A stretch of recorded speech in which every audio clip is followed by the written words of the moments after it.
ఒక్కసారి కొమ్మూరి గోల్డ్ కి కాల్ చేయండి. తాకట్లో ఉన్న మీ బంగారాన్ని విడిపించి మార్కెట్ ప్రైస్ కి వాళ్ళు కొనుక్కుని మిగతా డబ్బులు మీకు ఇచ్చేస్తారు. రైట్, బ్రేకింగ్ న్యూస్ ఇస్తున్నాం. మనం టీవీ స్క్రీన్ పై వివాహేతర సంబంధం ఒక నిండు ప్రాణాన్ని బలిగొనే స్థాయికి చేరింది. ప్రియుడితో కలిసి తన సుఖానికి అడ్డుగా ఉన్నాడనే నెపంతో భర్తనే కడతీర్చాలని ప్లాన్ వేసిన ఒక భార్య ఉదంతం కడప జిల్లా ప్రొద్దుటూరులో సంచలనం లేపింది.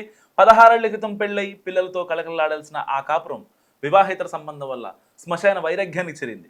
తన సుఖానికి అడ్డుపడుతున్నాడన్న కోపంతో భర్తను చంపేందుకు ఒక భార్య ఏకంగా 14 తులాల బంగారాన్ని సుపారీగా ఇచ్చి కిరాయి ముఠాను రంగంలో దించింది. ప్రొద్దుటూరు మండలం లింగాపురానికి చెందిన ఈశ్వర్ రెడ్డి, శిల్పారెడ్డి దంపతులు. వీరి వివాహం జరిగి 15 ఏళ్ళు అవుతుంది. అయితే జిల్లా హాస్పిటల్లో పనిచేసే జమ్మలమడుగు చెందిన దాసరిగాళ్ల నాగ సుధీర్తో శిల్పారెడ్డికి ఏర్పడిన పరిచయం అక్రమ సంబంధానికి దారితీసింది. ఈ విషయం తెలుసుకున్న భర్త ఈశ్వర్ రెడ్డి ఆమెను పలుమార్లు మందలించారు. దీంతో భర్తను శాశ్వతంగా అడ్డు తొలగించాలని ఆవిడ ఫిక్స్ అయిపోయారు. సో దీంతో ఆమె ప్రియుడితో కలిసి ఒక డెసిషన్ తీసుకుంది. భర్తను చంపేందుకు నాగ సుధీర్ ద్వారా రాజుపాళ్యంకు చెందిన రౌడీ షీటర్ వినయ్ను సంప్రదించారు. అతని సహాయంతో హిందూపురానికి చెందిన ఒక కిరాయి ముఠాతో 10 లక్షలకు డీల్ కుదుర్చుకున్నారు. సుపారీ నగదు కోసం శిల్పారెడ్డి తన ఇంట్లోని 14 తులాల బంగారాన్ని ప్రియుడికి అప్పగించింది. ఆ బంగారాన్ని ప్రొద్దుటూరు జమ్మలమడుగులోని దుకాణాల్లో కుదవ పెట్టిన నాగ సుధీర్ కిరాయి ముఠాకు అడ్వాన్స్గా 5 లక్షలు చెల్లించాడు. సో పథకం ప్రకారం ఈశ్వర్రెడ్డి కదలికలను శిల్పారెడ్డి ఎప్పటికప్పుడు ప్రియుడికి చేరవేసింది. ఈశ్వర్రెడ్డి బైక్పై వెళ్తుండగా ప్రొద్దుటూరు బైపాస్ రోడ్లో కారుతో బలంగా ఢీకొట్టి అనంతరం కత్తులతో దాడి చేసి చంపాలని ముఠా ఫస్ట్ వచ్చేసింది.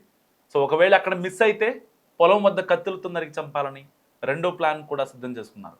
అదృష్టవశాత్తు కారు ఢీకొట్టిన ప్రమాదం నుంచి ఈశ్వర్రెడ్డి తేరుకొని నిందితుల దాడి నుంచి తప్పించుకొని నేరుగా పోలీసులను ఆశ్రయించారు. సో బాధితుడి ఫిర్యాదుతో రంగంలో దిగిన పోలీసులు లోతుగా విచారించగా ఈ కుట్ర వెనుక భార్య శిల్పారెడ్డి, ఆమె ప్రియుడు నాగసుధీర్ ఉన్నట్లు గుర్తించారు. సో పోలీసులు నిందితులపై హత్యాయత్నం కేసు నమోదు చేసి ప్రధాన నిందితులతో పాటు కిరాయి ముఠా సభ్యులను అదుపులో తీసుకున్నారు. తదుపరి దర్యాప్తు కొనసాగుతుంది.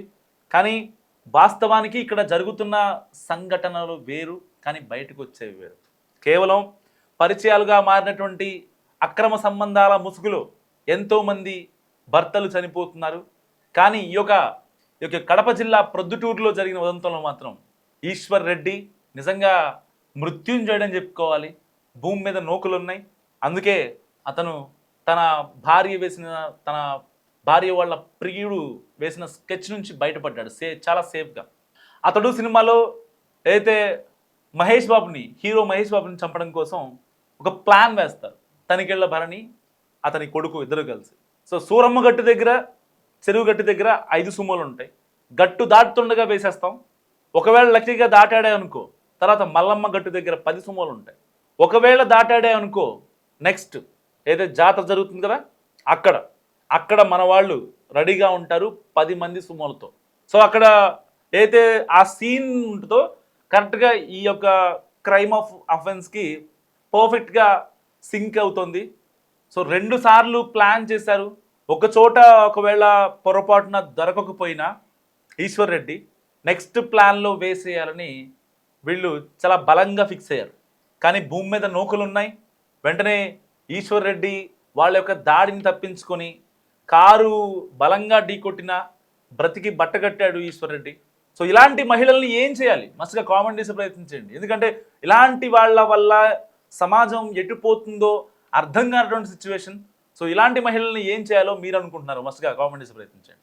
వివాహేతర సంబంధం ఒక నిండు ప్రాణాన్ని బలిగొనే స్థాయికి చేరింది. ప్రియుడితో కలిసి తన సుఖానికి అడ్డుగా ఉన్నాడనే నెపంతో భర్తనే కడతీర్చాలని ప్లాన్ వేసిన ఒక భార్య ఉదంతం కడప జిల్లా ప్రొద్దుటూరులో సంచలనం లేపింది.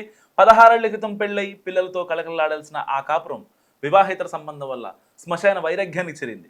తన సుఖానికి అడ్డుపడుతున్నాడన్న కోపంతో భర్తను చంపేందుకు ఒక భార్య ఏకంగా 14 తులాల బంగారాన్ని సుపారీగా ఇచ్చి కిరాయి ముఠాను రంగంలో దించింది.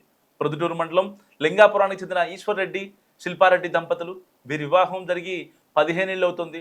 అయితే జిల్లా హాస్పిటల్లో పనిచేసే జమ్మలమడుగు చెందిన దాసరిగాళ్ల నాగ సుధీర్తో శిల్పారెడ్డికి ఏర్పడిన పరిచయం అక్రమ సంబంధానికి దారితీసింది.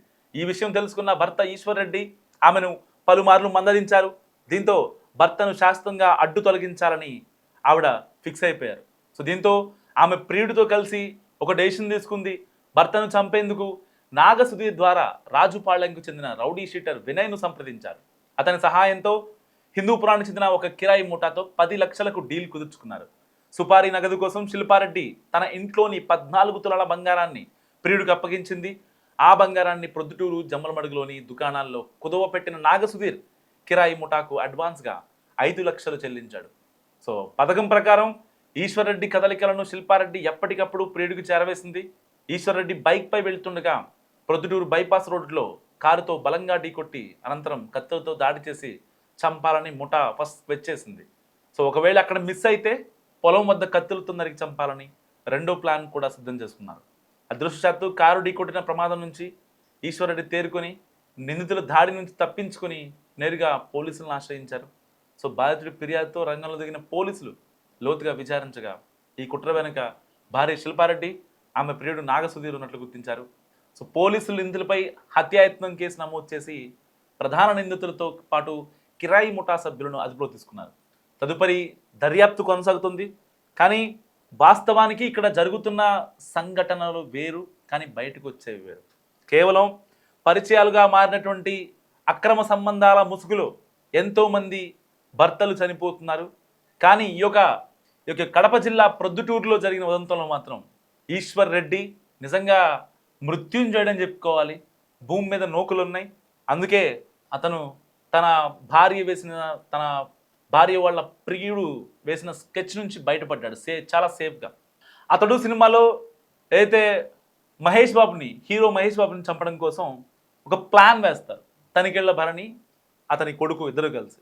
సో సూరమ్మ గట్టు దగ్గర, చెరువు గట్టు దగ్గర 5 సుమోలు ఉంటాయి. గట్టు దాటుతుండగా వేసేస్తాం. ఒకవేళ లక్కీగా దాటాడే అనుకో, తర్వాత మల్లమ్మ గట్టు దగ్గర 10 సుమోలు ఉంటాయి. ఒకవేళ దాటాడే అనుకో, నెక్స్ట్ ఏదైతే జాతర జరుగుతుంది కదా అక్కడ మన వాళ్ళు రెడీగా ఉంటారు 10 మంది సుమోలతో. సో అక్కడ అయితే ఆ సీన్ ఉంటుందో కరెక్ట్గా ఈ యొక్క క్రైమ్ ఆఫ్ అఫెన్స్కి పర్ఫెక్ట్గా సింక్ అవుతుంది. సో 2 సార్లు ప్లాన్ చేశారు. ఒక చోట ఒకవేళ పొరపాటున దొరకకపోయినా ఈశ్వర్ రెడ్డి నెక్స్ట్ ప్లాన్లో వేసేయాలని వీళ్ళు చాలా బలంగా ఫిక్స్ అయ్యారు. కానీ భూమి మీద నూకలు ఉన్నాయి. వెంటనే ఈశ్వర్ రెడ్డి వాళ్ళ యొక్క దాడిని తప్పించుకొని కారు బలంగా ఢీకొట్టిన బ్రతికి బట్టగట్టాడు ఈశ్వర్ రెడ్డి. సో ఇలాంటి మహిళల్ని ఏం చేయాలి? మస్తుగా కామెంట్ చేసే ప్రయత్నించండి. ఎందుకంటే ఇలాంటి వాళ్ళ వల్ల సమాజం ఎటుపోతుందో అర్థం కానటువంటి సిచ్యువేషన్. సో ఇలాంటి మహిళల్ని ఏం చేయాలో మీరు అనుకుంటున్నారు? మస్తుగా కామెంట్ చేసే ప్రయత్నించండి.